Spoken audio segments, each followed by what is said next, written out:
Olá, tudo bem? Vamos a mais uma mensagem simples, mas acredito que proveitosa. Por que o meu trabalho vai na contramão de Paulo? É isso mesmo, porque o meu trabalho vai na contramão de Paulo. Assim, claro, é maravilhoso ler as 13 epístolas paulinas, de Romanos a Filemão. Claro que tem passagens atemporais que você pode ser utilizado, mas o sentido que eu quero falar aqui é que Paulo foi selecionado para pregar o Evangelho, as boas notícias do reino de Deus que estava próxima para os gentios, avisando-os para se converter, porque o juízo iria pegar todos que estivessem em Jerusalém, o chicote ia estralar. E o meu trabalho ele é diferente, por quê? Se for para sentar aqui com um religioso, vamos sentar aqui e eu vou mostrar o porquê que você, na sua religião, você está debaixo de maldição, eu vou usar quem? Os escritos de Paulo. Claro, porque Paulo mostra lá em Gálatas 3:10, Paulo mostra em Gálatas 2:21, que aqueles que estão tentando se justificar antes da cruz estão menosprezando o sacrifício da cruz.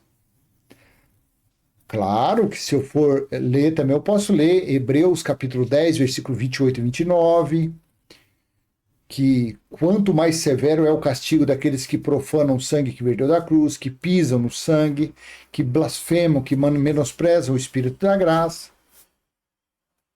Mas eu estou aqui, eu não sou pregador de nada, eu não sou ministro de nada, eu não sou professor, não. Então, o meu trabalho ele é na contramão de Paulo, que eu vou te mostrar o porquê. Porque Paulo, ele pregou aos gentios avisando que o reino de Deus estava próximo. E quando o reino de Deus foi estabelecido? Apocalipse capítulo 11, versículo 15. Quando foi tocada a sétima e última trombeta. Paulo estava lá? Não, Paulo já tinha sido decapitado. Então é isso que eu quero que você entenda, porque senão você começa o vídeo já falando, tá vendo? Esse cara é um herege, esse cara é isso. Não, eu sou herege, claro que eu sou contra a doutrina religiosa. Esse cara é um perturbado, como que pode ele ser contra Paulo? Eu estou explicando aqui. Que for para sentar, senta aqui religiosinho do meu lado, vamos aqui. Aí eu vou usar os escritos de Paulo, claro, para tirar o religioso. Mas o evangelho eterno, o qual eu estou Deus deu esse privilégio para mim, está entendendo o que é evangelho eterno, e quando ele foi estabelecido, o evangelho eterno, ele vai contra o que Paulo pregava, porque Paulo pregava que o reino de Deus estava próximo. O evangelho eterno é a consumação do reino de Deus. Então vamos dizer, para amenizar um pouco, né, o coraçãozinho daqueles odiosos, vamos dizer que o evangelho eterno é o complemento da pregação de Paulo. Melhorou para você? Tá?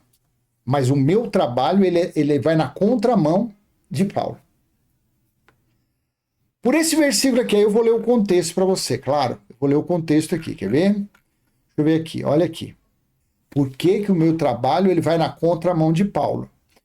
Mas o Senhor disse a Ananias, vá, porque este é para mim um instrumento escolhido para levar o meu nome diante dos gentios e reis, bem como diante dos filhos de Israel.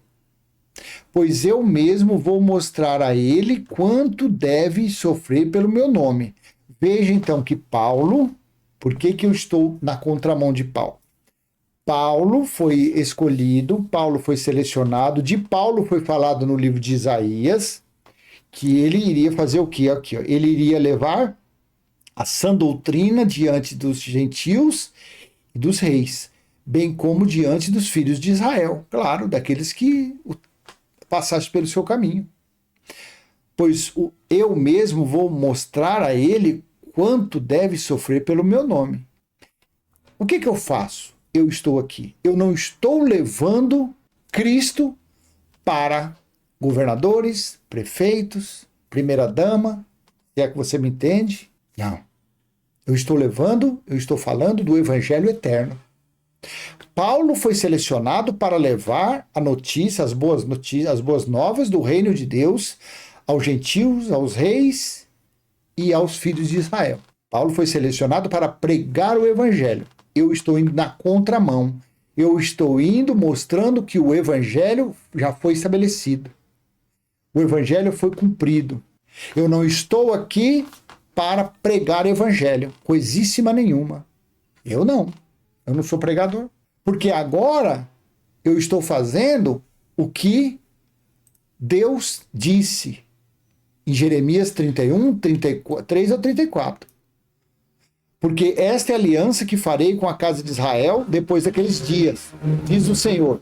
Na mente lhes imprimirei as minhas leis, também no seu coração as escreverei. Eu serei o Deus deles e eles serão o meu povo. Não ensinará jamais cada um ao seu próximo, nem cada um ao seu irmão, dizendo, conheço o Senhor, porque todos me conhecerão, desde o menor até o maior deles. Então eu estou indo na contramão de Paulo.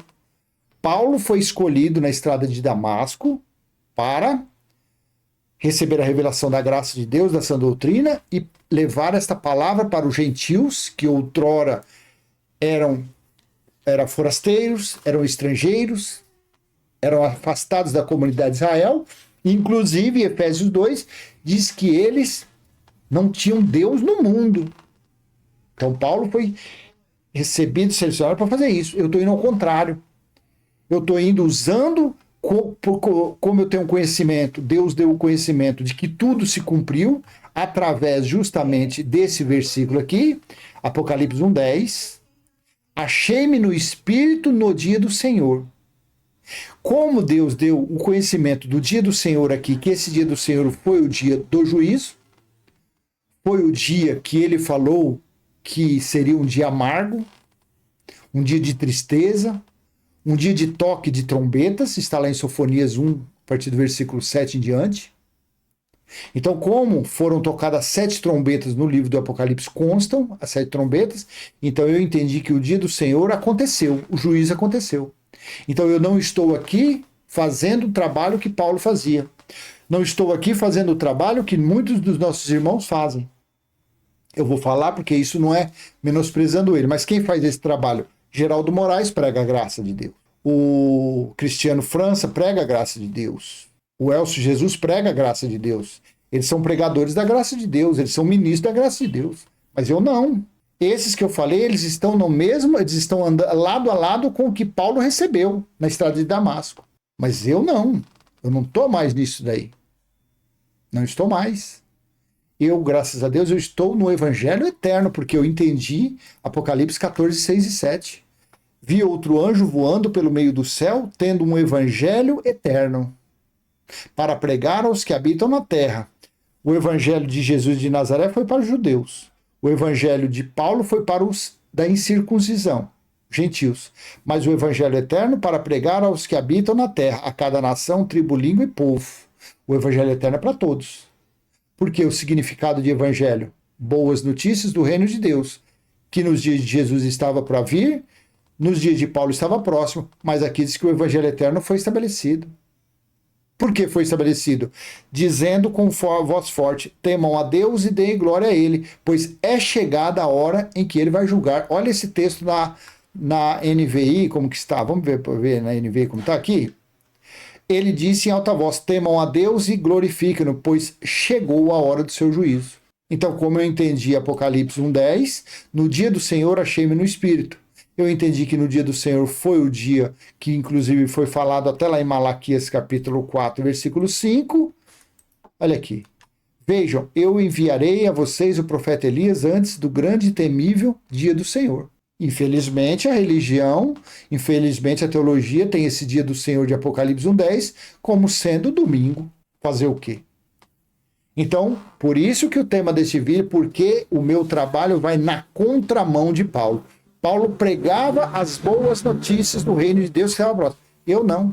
Eu não estou pregando, porque eu não posso pregar porque Deus proibiu, Deus falou aqui em Jeremias 31, 33, 34, que depois daqueles dias, ninguém precisaria mais falar dele. Por que não precisaria? Também eu não coloquei aqui, mas eu vou mostrar para você por quê. Porque justamente Quando aconteceu o dia do Senhor, aconteceu isso daqui. Vi a cidade santa, a nova Jerusalém, espiritual, que descia dos céus da parte de Deus. E no versículo 3, ouvi uma forte voz que vinha do trono e dizia: agora o tabernáculo de Deus está com os homens, com os quais ele viverá, eles serão os seus povos e o próprio Deus estará com eles. Então, por ter acontecido essa situação, da nova Jerusalém espiritual ter sido estabelecida, e o próprio Deus está no espírito dos homens, não precisa mais fazer o que Paulo recebeu aqui no versículo 15 e 16. Vá, este homem é meu instrumento escolhido para levar o meu nome perante os gentios e os reus e seus reis, e perante o povo de Israel. Mostrarei a ele quanto deve sofrer pelo meu nome. Então, Paulo sofreu para levar as boas notícias aos gentios, aos reis e aos judeus que passavam pelo caminho dele. Mas eu não. Eu estou na contramão. Eu estou aqui falando que tudo se cumpriu. Eu estou aqui falando do dia do Senhor, que nos dias de Paulo não tinha acontecido ainda. Tanto que Paulo... Aí você vai me desculpando que eu fico mudando aqui, é porque vai vindo, eu vou lembrando agora, até por isso que eu não selecionei antes, mas ó, que nem 1 Coríntios aqui, ó, capítulo 5, versículo, mais ou menos aqui, ó. Este homem aqui, deixa eu ler aqui, ó, 1 Coríntios 5, do 1 ao 5, ó.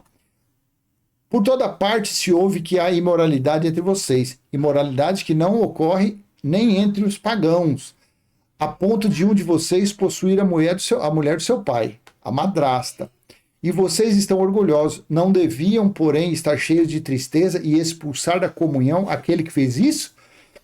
Aquele, apesar de eu não estar presente fisicamente, estou com vocês em espírito e já condenei aquele que fez isso, como se estivesse presente. Quando vocês estiverem reunidos em nome do Senhor Jesus, estando eu com vocês em espírito, estando presente também o poder de nosso Senhor Jesus Cristo, entreguem esse homem a Satanás. Quem era Satanás? O acusador. Quem era o acusador? As leis dadas a Moisés. E quem é que estava tomando conta disso? Os fariseus, os escribas, os juízes daquela época. Então era para entregar ele, o rapaz que estava tendo caso com a madrasta, aos acusadores, aos seguidores de Moisés, para que o corpo seja destruído e seu espírito seja salvo no dia do Senhor. Olha aqui o dia do Senhor. Então, Paulo também esperava o dia do Senhor. Não tinha acontecido ainda. Não tinha acontecido o dia do Senhor ainda. Por isso que o meu trabalho vai na contramão de Paulo, gente. Eu não, eu estou vendo claramente aqui que João estava na ilha de Pátimo quando o dia do Senhor chegou. No dia do Senhor, achei-me no espírito. Olha aqui, se eu colocar aqui no texto da Almeida Corrigida Fiel, eu fui arrebatado no Espírito no dia do Senhor. Então o livro do Apocalipse ele foi escrito para o dia do Senhor, para o juízo de Deus.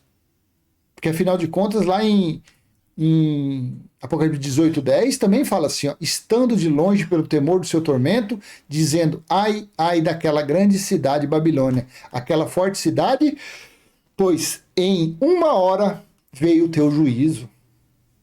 Apocalipse 19:2, porque verdadeiros e justos são os seus juízos, pois julgou a grande prostituta que havia corrompido a terra com sua fornicação, e das mãos dela vingou o sangue dos seus servos. Eu não estou aqui fazendo o trabalho que Paulo fazia.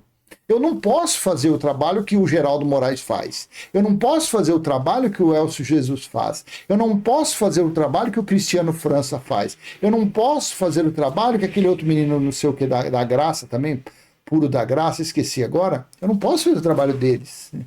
Porque eu estou mostrando para vocês escatologia consumada. Esses que eu falei agora, meus irmãos, são pregadores exemplares da graça pregada por Paulo. Eles são exímios. Só que o conhecimento, o entendimento do dia do Senhor ainda não chegou. Eles confessam que a escatologia já foi consumada, eles confessam que Jesus já voltou, eles confessam que o fim dos tempos já ocorreu. Só que o evangelho eterno ainda está parado. Eu não, eu escapei dessa bolha.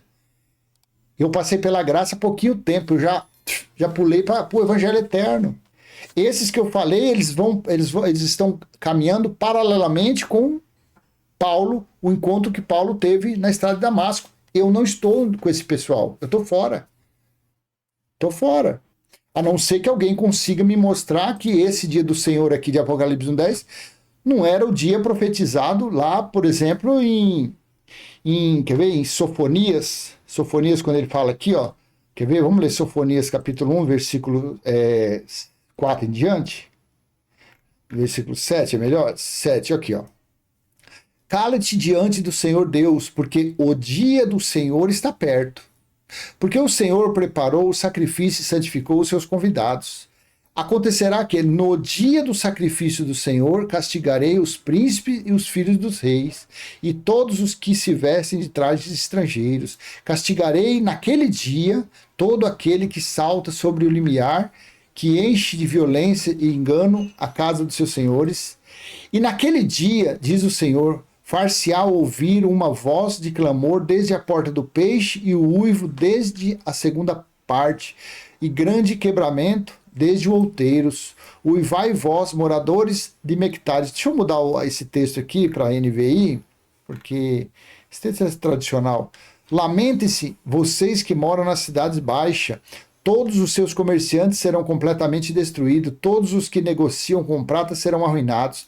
Nessa época vasculharei Jerusalém com lamparinas e castigarei os complacentes, que são como vinho envelhecido, deixado com os seus resíduos que pesam. O Senhor nada fará, nem bem nem mal. A riqueza deles será saqueada, suas casas serão demolidas, embora construam novas casas, nelas não morarão, plantarão vinhas, mas o vinho não beberão. Olha aqui, 14. O grande dia do Senhor está próximo e vem logo. Ouçam, o dia do Senhor será amargo, até os guerreiros gritarão.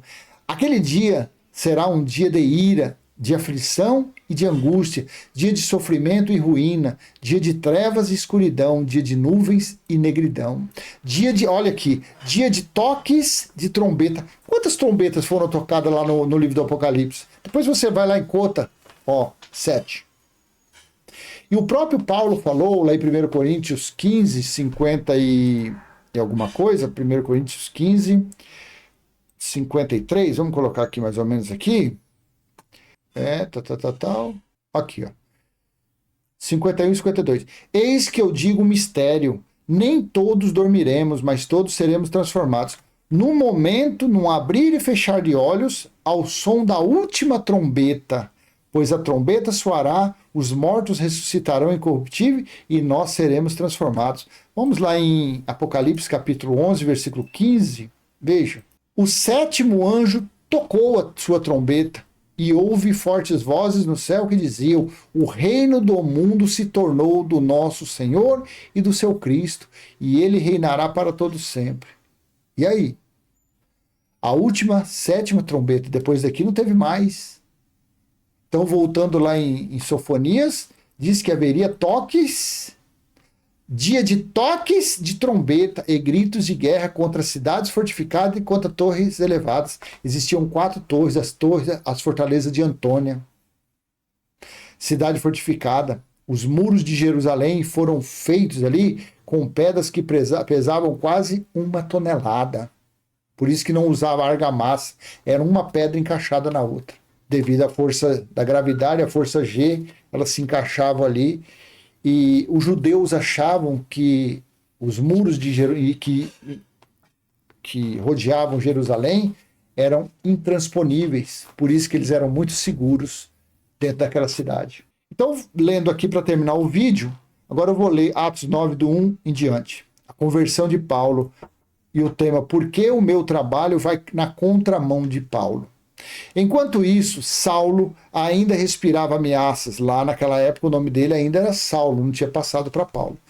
Enquanto isso, Saulo ainda respirava ameaças de morte contra os discípulos do Senhor. Dirigindo-se ao sumo sacerdote, pediu-lhe cartas para as sinagogas de Damasco, de maneira que, caso encontrasse ali homens ou mulheres que pertencessem ao caminho, pudesse levá-los presos para Jerusalém. Em sua viagem, Quando se aproximava de Damasco, de repente brilhou ao seu redor uma luz vinda do céu. Ele caiu por terra e ouviu uma voz que lhe dizia: Saulo, Saulo, por que me persegue? Saulo perguntou: Quem és tu, Senhor? Ele respondeu: Eu sou Jesus a quem você persegue. Levante-se, entre na cidade, alguém dirá o que você deve fazer. Os homens que viajavam com Saulo se pararam emudecidos, ouviam a voz, mas não viam ninguém. Saulo levantou-se do chão e, abrindo os olhos, não conseguia ver nada. Aqui foi a deficiência, aqui foi o espinho na carne que ficou na conversão de Paulo. E os homens o levaram pela mão até Damasco. Por 3 dias ele esteve cego, não comeu nem bebeu. Em Damasco havia um discípulo chamado Ananias. O Senhor o chamou numa visão. Ananias, eis aqui, Senhor, respondeu ele. O Senhor lhe disse: vá à casa de Judas, na rua chamada direita, e pergunte por um homem de Tarso chamado Saulo. Ele está orando. Numa visão, viu um homem chamado Ananias chegar e impor-lhe as mãos para que voltasse a ver. Respondeu Ananias: Senhor, tenho ouvido muita coisa a respeito desse homem e de todo o mal que ele tem feito aos teus santos em Jerusalém. Ele chegou aqui com autorização dos chefes dos sacerdotes para prender todos os que invocam o teu nome. 15. Mas o Senhor disse a Ananias: vá, este homem é meu instrumento escolhido para levar o meu nome perante os gentios e os seus reis, e perante o povo de Israel. Mostrarei a ele quanto deve sofrer pelo meu nome. Então essa foi a situação de Paulo quando teve o encontro com o Cristo ressuscitado na estrada de Damasco. Ele foi selecionado, ele foi escolhido para levar ao conhecimento das boas notícias, das boas novas do reino de Deus que estava próximo aos gentios, aos reis e, é claro, aos judeus, aqueles que passassem pelo caminho dele. Porém, o que nós estamos fazendo aqui é mostrando que tudo se cumpriu. É mostrando que o dia do Senhor foi além dos dias de Paulo. Depois que aconteceu isso na estrada de Damasco, não sei em que ano foi, se foi do ano 40, 45, 50, eu não sei. Eu só sei que teve alguns anos posteriores que foi a consumação de tudo, que foi lá no ano 70, quando Jesus voltou e julgou a nação de Israel. E assim ele, Deus, falou que não precisaria mais ninguém falar. Então Paulo foi escolhido para falar, para pregar. No ano 70, quando foi batido o martelo, Deus falou para ninguém, que ninguém precisaria mais falar dele para ninguém. Ou seja, não se precisa mais pregar o evangelho. Não se precisa pregar mais as boas notícias do reino de Deus que está próximo, porque o reino de Deus já foi estabelecido. Por isso que eu estou aqui como um abelhudo, porque a Bíblia está falando, Deus falou que não precisa mais falar dele, e eu estou aqui como um intruso, um intrometido, um abelhudo, passando o conhecimento, o entendimento que eu tive de Apocalipse 1:10 a respeito do dia do Senhor que se cumpriu. Foi tudo já, a fatura já foi resolvida. Não sobrou absolutamente nada para ninguém, assim disse Jesus em Lucas, capítulo 21, versículo 20 ao 23. Olha aqui, o que Jesus disse aqui, eu vou ler para você.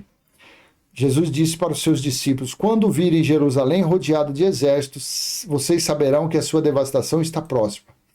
Então os que estiverem na Judéia fujam para os montes, os que estiverem na cidade saiam, e os que estiverem no campo não entrem na cidade, pois esses são os dias da vingança em cumprimento de tudo o que está escrito. Como serão terríveis aqueles dias para as grávidas e para as que estiverem amamentando. Haverá grande aflição na terra e ira contra quem? Contra este povo, contra aquele povo. Então, o que aconteceu em Jerusalém no ano 70 foi para se cumprir tudo o que estava escrito.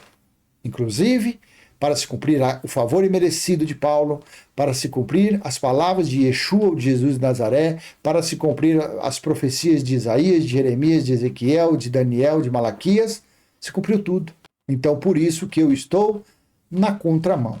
Poderia ser o título até Eu estou na continuação da estrada de Damasco, mas não, eu estou na contramão, porque eu estou indo contra os pregadores, seja pregador de Moisés, seja pregador da graça de Paulo, eu estou indo contra eles, porque tudo se cumpriu. Então, chegou a hora de, dar um stop, dar um pare com isso. Pare com isso. Tudo se cumpriu. Graça significa favor imerecido.